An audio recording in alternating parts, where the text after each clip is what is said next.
something interesting happening here. I hadn't heard anything about this, but evidently, Ed, you have an idea for funding this new trauma system that the governor wants, and a lot of people in the legislature wants, without going after just cigarettes.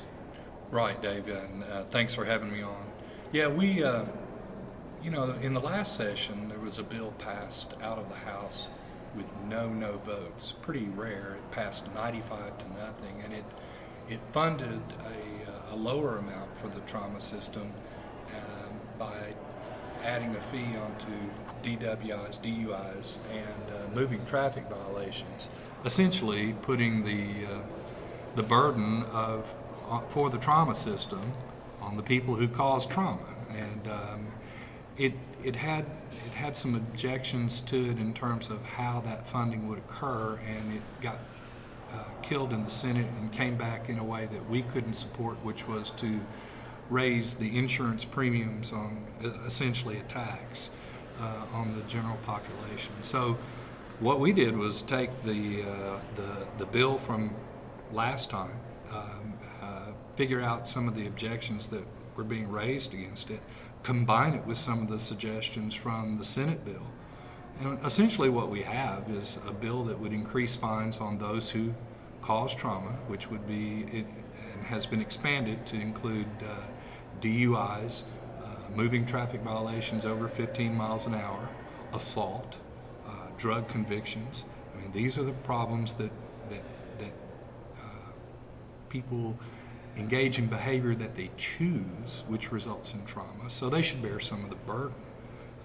And we've put in there that municipalities and counties are not going to be on the hook if they don't collect it, and we've based the revenue on experience of people paying fines.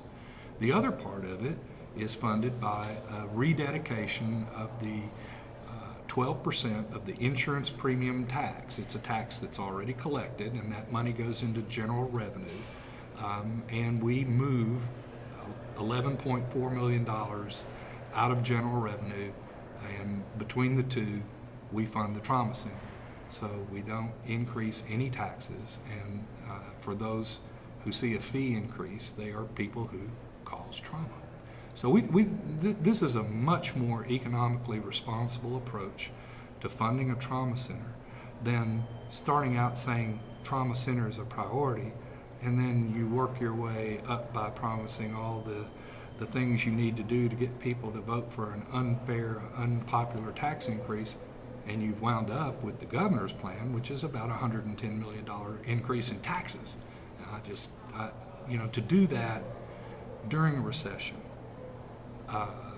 in the most important stimulated part of the economy, that walk around money, to show the disparity between a flat revenue source like cigarettes and expand state programs, even with the noble cause of expanding healthcare in one of the fastest growing sectors of our economy, you're just asking for another tax increase down the road.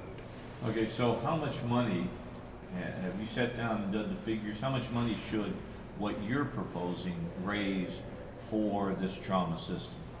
It raises approximately $29 million, which is kind of right in the target there, and we're still working on the figures. We want to be very fair in what we present so that it's not pie in the sky, and we've added some things in there. We've got a little bit of cushion in there for decreased collections, et cetera. We think we're being very realistic in what we're doing, and let's face it, this is not the time to be raising taxes and growing government when Arkansas is in such an opportunistic position, and we have nearly a $300 million surplus. If this is truly a priority of this administration and the members of the legislature, we can designate $11.4 million out of general revenue of that $300 million projection to fund a trauma center for everybody. Did it concern you that when the governor talked about this, and I remember reading the article in the DemGas, he said all this money should be placed in the general fund?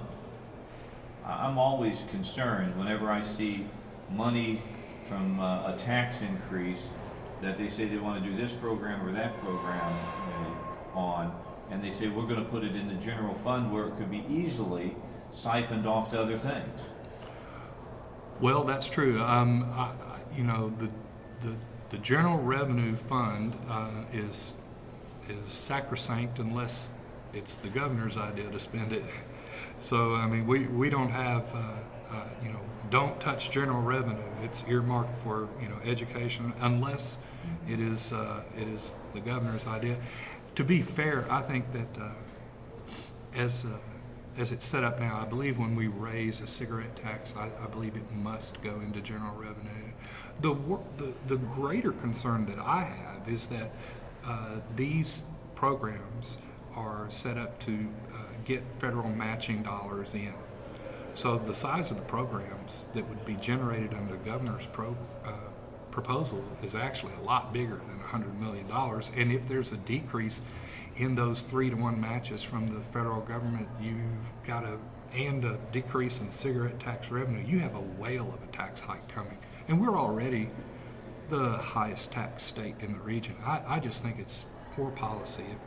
If the trauma system is a priority, I've got a way to fund it that doesn't raise taxes and is fair. So I invite them to look at this and see that it's an improvement on what the intent of the last session was.